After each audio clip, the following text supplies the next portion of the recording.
பொருளையும் பெற்ற மக்களுக்கு ஒரு வேண்டுகோள். யார் நல்லவர் யார் கெட்டவர் என்பதை நீங்கள் முதலில் உணர வேண்டும். நேரு என்ற குப்புசாமி அவர்கள் மக்களுடைய நாடியை பிடித்து என்ன தேவை, மக்களுக்கு என்ன தேவை, எது தேவையில்லை, அதைத்தான் செய்து கொண்டிருக்கிறார். அவர் செய்த பணிகள் அளவற்ற பணிகள்.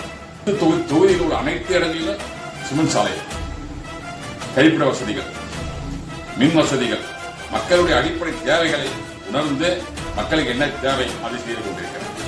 எளிமையாக மக்களை சந்திக்கும் ஒரே சட்டமன்ற உறுப்பினர் நேரு என்ற குப்புசாமி யாரும் கிடையாது. எப்போதான் சந்திக்கலாம், தூங்குறார் படுக்கிறாலும் சொல்ல மாட்டாங்க, தட்டி எப்படலாம். அப்பர் கூட ஒரு எளிமையானவர். சில பேர் கட்சி பொறுப்பாளர்களை போட்டு அவரை பாரு இவரை பார்க்கலாம், அந்த மாதிரி யாரையும் பார்க்கறதால நேரு என்னை பார்க்கல என்று குறைகள் சொல்லலாம்.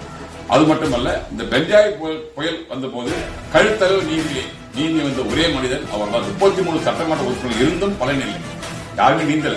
தன் உயிரையும் பணைய வைத்து மக்களுக்காக சேவை செய்ய நோக்கோடு கழுத்தளவு தண்ணீரில் நீந்தி வந்து மக்களை சேவை செய்ய முடியும். ஆனால் சில மக்கள் செல்வாக்கு யாருக்குன்னா, மக்கள் பணி யார் ஒழுங்காக சரியான முறையில் செய்கிறார்களோ அவர்கள் உண்மையிலே களப்போராளி. அந்த மக்கள் பணியை இரவு பகல் பாராமல் 24 மணி நேரம் தன் உடல் பொருள் ஆகிய அனைத்தையும் கொடுத்து செய்யக்கூடிய ஒரே நபர் நேரு யாரும் கிடையாது என்பதை கூறி விடைபெறுகிறேன்.